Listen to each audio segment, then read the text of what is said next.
Hello lovely students and welcome back to English with Lucy.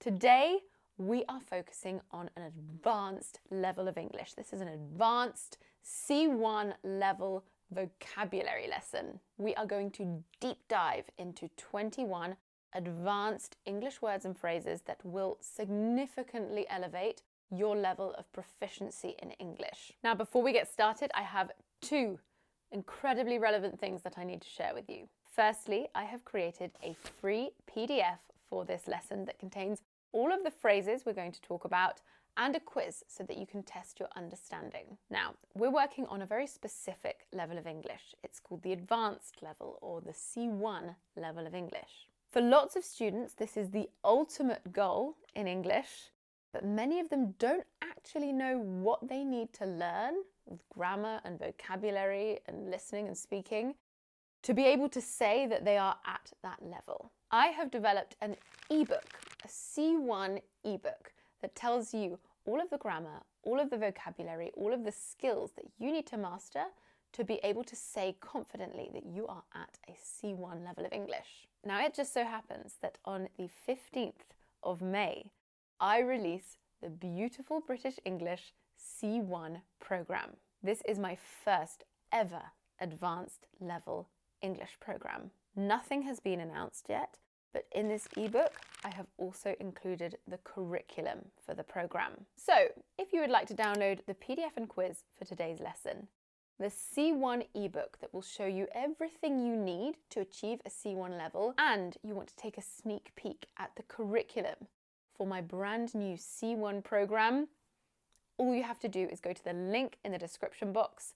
You sign up to my mailing list, the lesson PDF and the C1 ebook will arrive directly in your inbox, and you will sign up to the waiting list for my C1 program, so you will be the first to know when it's released on Monday the 15th of May. All right, let's get started with the lesson. The words and phrases are divided into three topics. We have lifestyle and well-being, people and work. And I'm going to give you a short quiz after each section to check if you can remember what you've learnt. Let's start with lifestyle and well-being. Firstly, we have at face value. At face value means accepting something as it appears to be without questioning its true nature or its authenticity. For example, you shouldn't take everything you read about nutrition at face value. Always verify the information is from reliable sources. Next, we have to have a crack at something. To have a crack at something. This means to attempt or try something, often for the first time or with great enthusiasm. For example, even though she had never tried rock climbing before, Tara decided to have a crack at it during the team building event. We also have a lovely one, to burn the midnight oil. To burn the midnight oil. This means to study or work late into the night, often to complete a task or to prepare for something or meet a deadline. For example, with exams approaching, Sarah found herself burning the midnight oil to cover all the required material. We also have to strike a balance. To strike a balance. This means to find a compromise or a middle ground, another nice phrase, between two competing factors. For example, it's essential to strike a balance between work and leisure for a healthy lifestyle. Next, we have to let off steam. To let off steam. This means to do or say something that helps you to release some anger or frustration that you feel. I was so furious that I had to go for a walk around the block to let off steam, to release my anger. We also have to count one's blessings. This one's lovely. This means to make an effort to be grateful for the good things in your life, to count your blessings. For example, when I'm feeling down, I try to remember to count my blessings and be grateful for what I have. Sometimes we use it in a sarcastic or patronizing way. If someone is being ungrateful for what they have, we might say, count your blessings. There are people that are way worse off than you are. The final one for our lifestyle and well-being section is to bloom. To bloom, and you might know this word in connection with flowers. For flower opens, it blooms. Such a nice word. Bloom, bloom. When a person blooms, they become healthy, happy, and confident. We sometimes use it when talking about maturity, although we'll use blossom as well.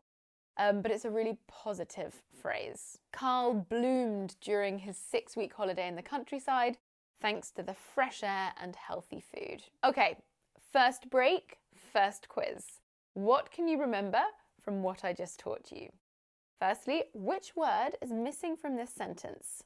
I'm going to have a at kayaking today. I'm nervous, but I'm sure it will be a lot of fun. I'll give you 5 seconds.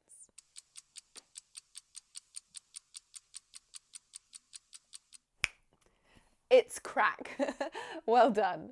Okay, next. If I'm really angry and I decide to go for a run to calm down, what am I doing? Am I A, letting off steam, or B, letting out a scream?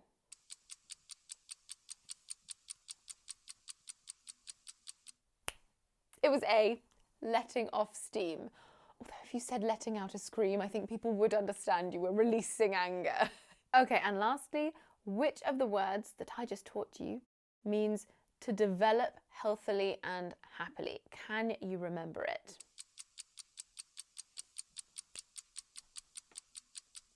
It was bloom. Well done if you got it right.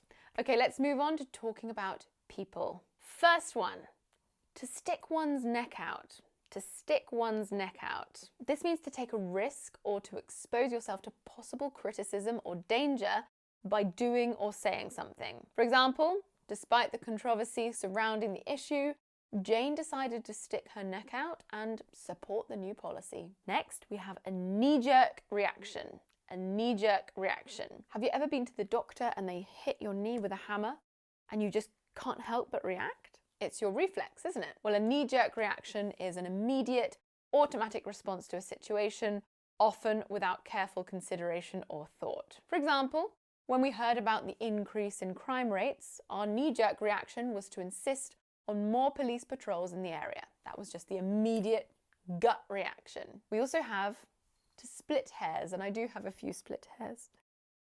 I just love doing my hair, that's the problem. But if you split hairs, it doesn't mean you're styling your hair too much. It means you have a very annoying character trait. It means to argue or worry about very small details or differences that are unimportant. For example, sometimes I feel like my husband splits hairs over insignificant matters and it leads to unnecessary arguments. Another phrase with a relevant backstory is pecking order.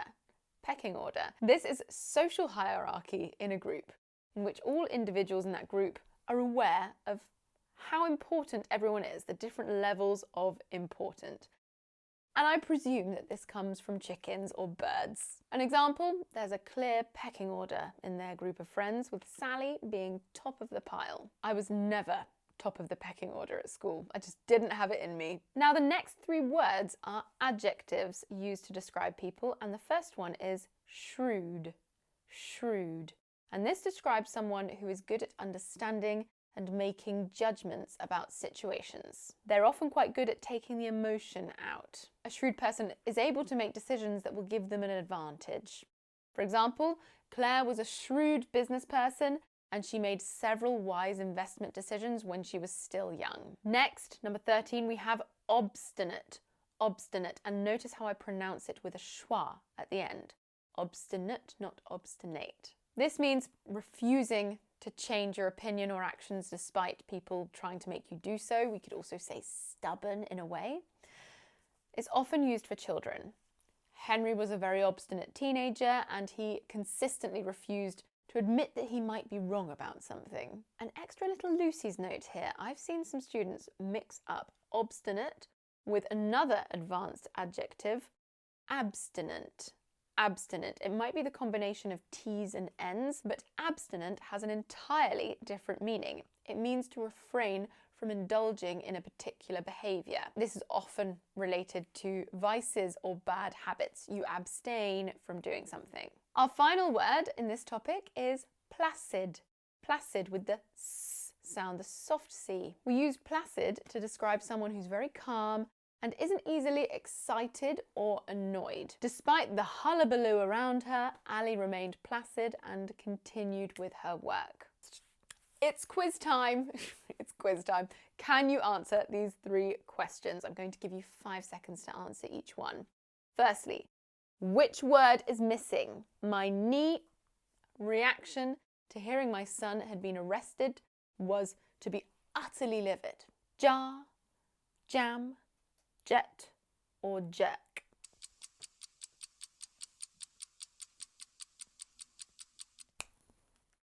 It's jerk. Excellent job if you got that right. Number 2, sometimes it's best to keep your opinions to yourself and not your out. Is it stick your head, stack your neck, stick your neck, or stuck your nose? Have a think.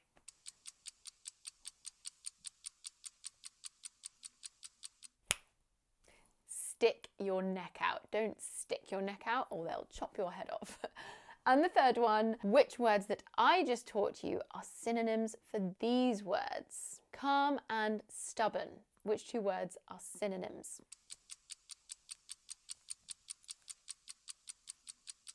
Placid, obstinate. Bonus points if you got the pronunciation right of obstinate. Okay, let's move on to our last section. It is work, and our first phrase is to pull some strings. To pull some strings. This means to use your influence or connections, often secretly or inefficiently, to achieve a desired outcome. By pulling some strings, Tom was able to get his sister a prestigious position at a London-based accounting firm. The next one is to have a field day. To have a field day, which means to take advantage of a situation, typically for personal benefit and often at the expense of others. For example, when the news of the scandal broke, tabloid journalists had a field day writing sensational stories. Next, we have to be privy to. To be privy, and note that pronunciation, not privy, privy. This means to have access to or knowledge of secret or confidential information. The CEO's assistant is privy to all the important decisions in the company. Another one I use quite a lot is on the back burner. On the back burner. If something is on the back burner, it's low priority and it's not being dealt with at the present moment. Let's put this project on the back burner and focus on more pressing matters. If ever I'm really busy, I put lots of things on the back burner. Next, we have an adjective, cushy. Cushy. I wonder if you can guess what it means. It's very similar to another word, cushion. If something is cushy, it means it's very easy, requiring little effort. Comfortable. Sometimes people say cushy as well. This is slang, but we use it in professional situations. Ellen got a cushy job that pays well but allows her lots of free time. Number 20 is a fantastic idiom. It is to get your foot in the door. To get your foot in the door. This means to enter a company or organization at a low level with a chance of being promoted or being more successful in the future. Lena got her foot in the door as an intern, but she worked her way up to department head in just a few years. And my final phrase for you is to go belly up. To go belly up. And we use this to talk about companies, and it means to fail completely and to have to close. The business went belly up after just a year of trading. Okay. It's that time again. Quiz time. Which word is missing? I managed to get my in the door at an amazing company earlier in my career, and I've worked my way up to management level. Head, foot, leg, or hand?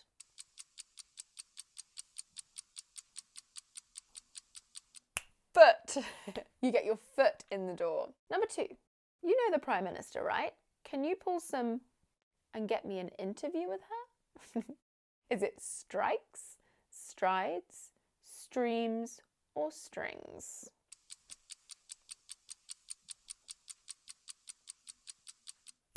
That's right, we pull some strings. And finally, if a job is very easy and doesn't require much effort, how can we describe it?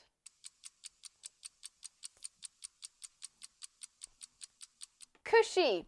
Or if you said cushy, I'll let you have that one too. Okay, that's everything from me today. I really hope you enjoyed learning these 21 advanced words and phrases in English. If you would like to download the PDF We've got all of the information from today's lesson, lots more examples, and we have an extra, more difficult quiz actually. Plus, I will also give you our C1 ebook, which will talk you through everything that you need to master to be able to say that you are at a C1 level of English. It also includes the curriculum of our brand new, beautiful British English C1 program that is released on the 15th of May. If you would like to download those and sign up to the waiting list for the C1 program, click on the link in the description box. It's just down there. That's all from me. I will see you soon for another lesson. Mwah!